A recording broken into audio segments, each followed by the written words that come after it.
السلام علیکم اسٹوڈنٹس، امید ہے آپ خیریت سے ہوں گے۔ تو ہم اپنے بلڈ کے لیکچرز کو آگے آج بڑھائیں گے، اور آج جس چھوٹے سے ٹاپک کو میں ایکسپلین کرنے کی کوشش کروں گا وہ ہے variation in size of red blood cells, یعنی آر بی سی کا سائز ہم پڑھ چکے ہیں، اور اس سے سائز اگر ڈفرینٹ ہوتا ہے تو کیا ہوتا ہے۔ تو نارمل سی بات ہے کہ سائز یا تو اس سے زیادہ ہوگا یا اس سے چھوٹا ہوگا، اور اس کے ساتھ ایک اور سچویشن بھی ہے جس پر ہم بات کرتے ہیں۔ تو نارملی انڈر فزیولوجیکل کنڈیشن جو آر بی سی کا سائز ہے وینس بلڈ میں وہ سلائٹلی لارجر ہوتا ہے دوز ان آرٹیریل بلڈ، اور یہ ویریشن ڈیو ٹو آکسیجنیشن اور پھر نان آکسیجنیشن کی وجہ سے ہوتی ہے۔ بٹ ہم ان سچویشنز کو کہتے کیا ہے، اگر نارمل سے چھوٹا سائز کا آر بی سی ہو تو ہم اس کو کہیں گے مائکروسائٹس، اسمالر سیلز، مائکروسائٹس، اور اگر بڑا ہو تو ہم اس کو کہیں گے میکروسائٹس، لارجر سیلز کو میکروسائٹ۔ انیسوسائٹ سیلز ود ڈفرینٹ سائزز۔ اب ہمارے بلڈ میں بعض اوقات یہ بھی ہوتا ہے جب ہم اس کی سلائڈ بناتے ہیں کچھ سیلز بڑے ہوتے ہیں کچھ چھوٹے ہوتے ہیں، تو ایسی سچویشن کو ہم انیسوسائٹ کہیں گے۔ اب مائکروسائٹ یعنی جب ہمارے cell size R B C size normal سے چھوٹا ہوگا تو کون سی سچویشن میں ایسا ہو سکتا ہے؟ تو پہلی بات ہے آئرن ڈیفیشینسی کی وجہ سے۔ آئرن ڈیفیشینسی کی وجہ سے جو انیمیا ہوگا پیشنٹ کو، اس میں آر بی سی سائز چھوٹا ہوگا۔ تو آئرن ہمیں کھانا چاہیے، اسپیشلی جو پریگننٹ وومن ہے ان کو الاٹ آف آئرن دیا جاتا ہے تاکہ ان کے آر بی سی کاؤنٹ اور سائز بہتر ہو۔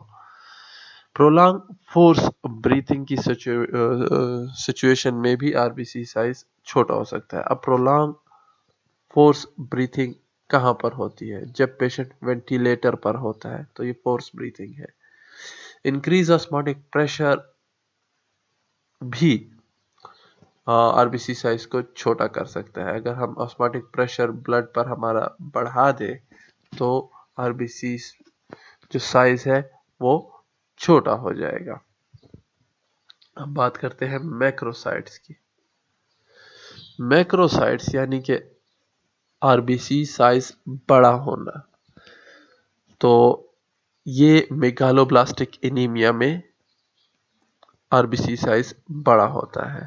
میگالوبلاسٹک انیمیا، اس کی جب ہم انیمیا میں پڑھیں گے تو ہر ایک کے پیچھے اس کی اپنی وجوہات ہیں، یہ بھی آپ دیکھ لیں گے کہ میگالوبلاسٹک انیمیا کب ہوتا ہے۔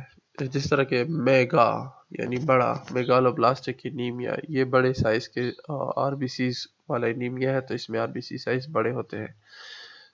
اس سے پہلی سلائیڈ میں ہم نے پڑھا اگر انکریز آسماٹک پریشر ہوگا تو آر بی سی سائز چھوٹا ہوگا۔ یہاں پہ ہم کہتے ہیں decrease osmotic pressure in blood will increase the size of the RBC۔ اب انیسوسائٹس کب ہوتے ہیں؟ پرنیشیس انیمیا۔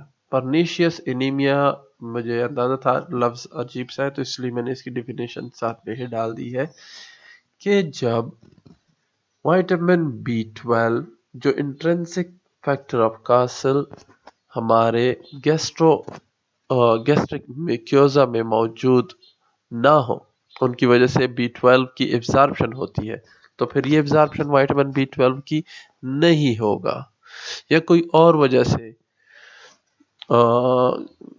ہم کسی ڈیزیز کی وجہ سے ایبزارپشن صحیح سے نہ ہو رہی ہو، یا ہمارا کوئی آرگن جی آئی ٹی سے ریموو کر لیا جائے لائک سٹمک، تو وائٹامن B12 ایبزارب نہیں ہوگا۔ تو ایسے سچویشن میں جو آر بی سیز بنیں گے وہ سیم سائز نہیں ہوں گے۔